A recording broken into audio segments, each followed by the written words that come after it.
Hello everyone, I'm Tom.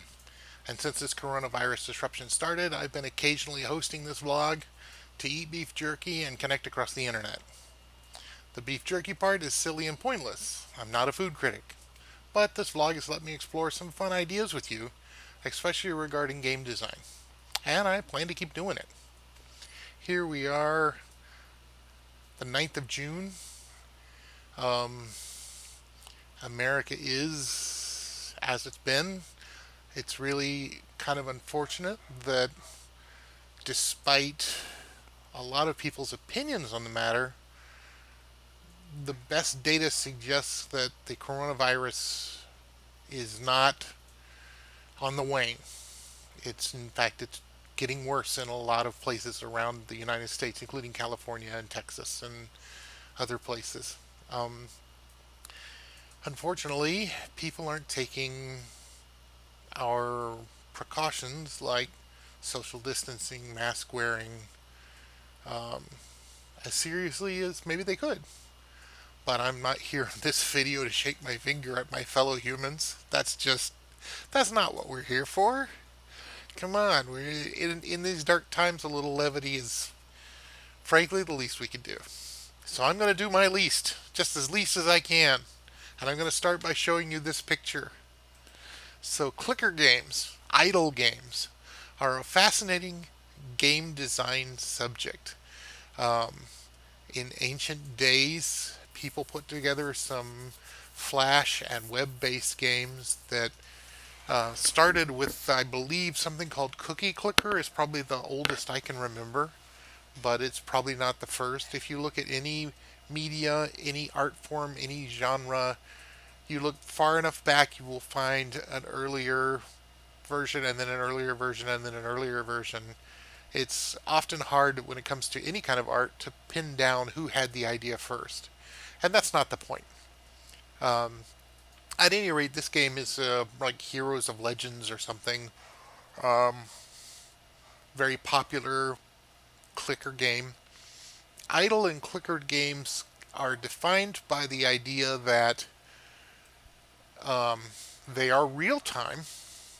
And okay, so let me rewind a little bit. Um, my definition that I've carried around with me pretty much all my adult life for a real time game is defined as a game that accepts no input from you as valid input. In other words, if you choose not to do any input, if you choose not to press a button on your controller, the game decides that is valid input and proceeds on.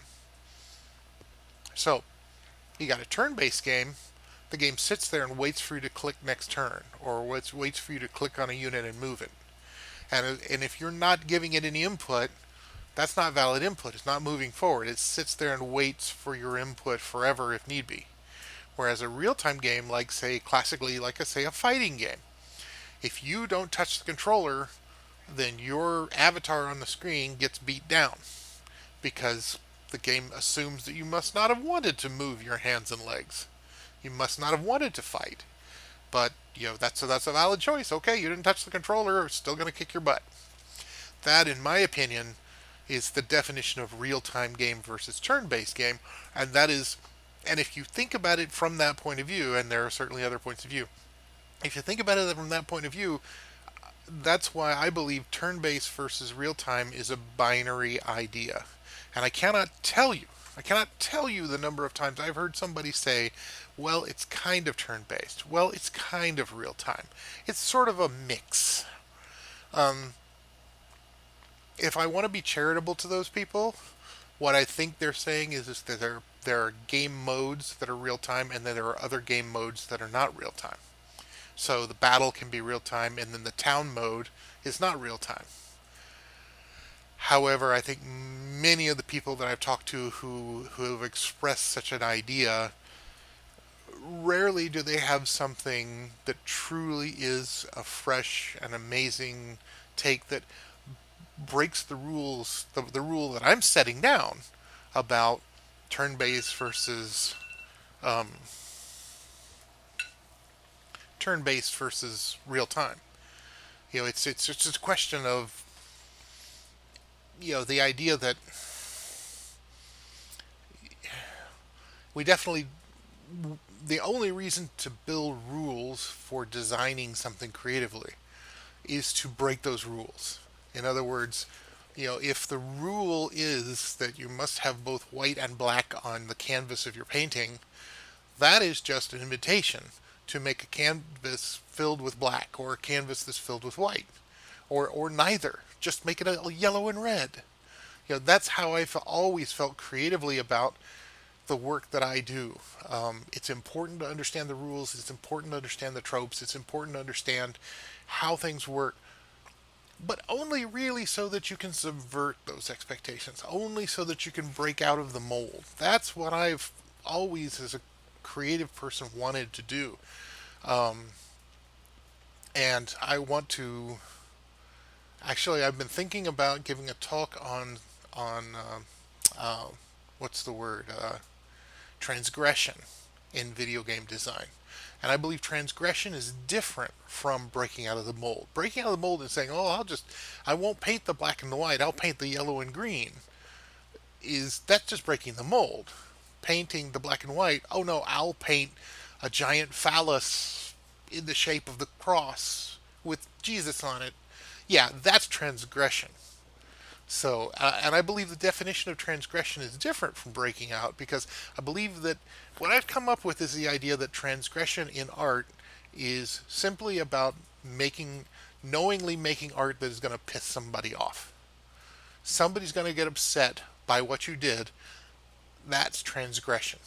It doesn't matter whether you transgress with content or against a particular person or a group of people, or you just transgress the written or unwritten rules. The difference between breaking out of the mold and doing something fresh and different and transgressing is distinct. And the line is whether you piss somebody off. But I've really gone into a little bit of a tangent here, because I just was talking about clicker games.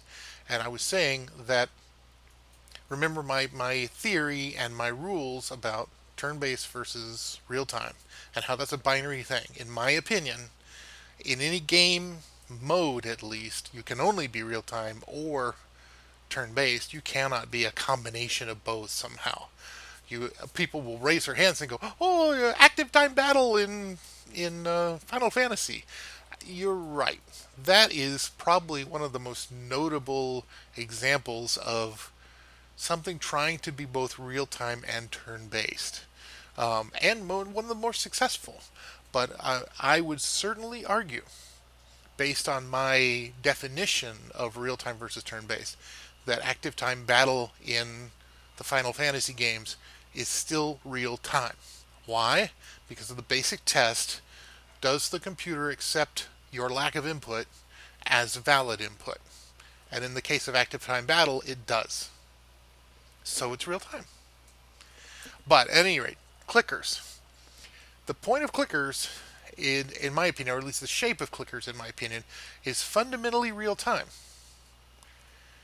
And furthermore, the idea of idle and clicker games is that if you then accept the premise that you real time, so the game moves on being perfectly happy with your not actually interacting, with your lack of touching the controls, you don't lose. That's the point of a clicker idle game. Is in most games, real-time games, you put the controller down, you walk away, you lose. Somehow you lose the battle, you lose the round, you did whatever, other people came in and took all of your base, and now you've lost. That is impossible in an idle or clicker game. The idea is that the when you fail to click, you're not being punished. You're only being rewarded for clicking. In other words, the game doesn't the game may have a win condition, but it doesn't have a lose condition, so to speak. There's definitely a bifurcation. We expect it in most our games. You play poorly, you fail. You play well, you succeed. And clicker games, idle games subvert that by saying there's no way for you to fail. You will not fail even if you just fell asleep at your keyboard. However, you won't win as much. That's kind of the thing. And the interesting thing is, of course, is that clicker idle games are huge games. They're very popular. Loads of people spend loads of time playing them. I've even met some who they play the crud out of them, even though they're kind of embarrassed to publicly admit that they're playing clicker idle games. But that's because they're kind of classic gamers who know, oh well, there's lots of other kinds of games out there that are more challenging, demanding, and I can lose at. At any rate, I think there's a lot more to be said about clicker idle games. As a game designer, I have to admit that I don't think that I'm an expert in them. I think there are other people in my industry who understand clicker idle games much more than I do. Understand what they are, what they're for, how they work, who plays them, why they play them, what does it mean to be a good versus bad clicker game. Um, I admit that as a game designer who likes to think about and study all forms of video games, I'm not an expert at that particular genre. So, but at any rate, clicker games, they're interesting and amazing and new and fresh, and yet still kind of a niche in some ways. There's a lot more to be said about them, but I've blathered on enough. I've blathered on quite a long while, in fact. So let's get to the jerky. You guys all know that I'm in the middle of mythical meats. And each day that we do this video, I'm eating a new beef stick from this pack of one of the mythical meats on the package here, and we're doing it randomly. So let's do it today. Do I even have something? No, I sure hope that whatever I get is not too gross or too hot, because I don't think I have a standby soda. Anyways, let's be brave. Let's be bold, like we expect our jerky to be. Uh-oh. This is werewolf. Alright. What does the fine print of werewolf say? Venison teriyaki snack stick. Okay. I like venison. I like teriyaki. Maybe it won't be so bad. Let's try it. One of the things about these sticks that we've known since we've started eating them is that they put their flavors in their mouth. Every stick has been different. So let's try werewolf.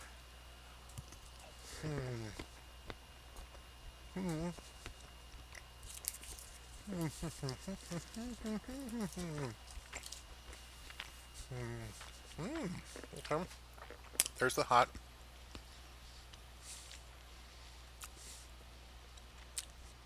I have to say, it's hard to taste the teriyaki. It's easy to taste the hot. It took a bit, but it's coming on strong. Venison? Can't tell the difference. I think the only meat that I've tasted that there's been a kind of a distinctly different texture about these sticks has been yesterday or the day before when we tried the Griffin snack stick, which was actually, says on the package, was actually ostrich meat. That was lighter and less chewy than everything else. However, this venison tastes just like every other beef stick in terms of texture and base flavor. It's definitely spicy enough. Other than that, it's pretty good. Um, Again, I cannot taste the teriyaki, but there it is. All right. Well, I blathered on enough. There it is, werewolf. I think we have only 2 beef sticks left, so we're coming to the end of this pack, after which I'm going to have to find something new to eat. I really appreciate you being with me. Please comment.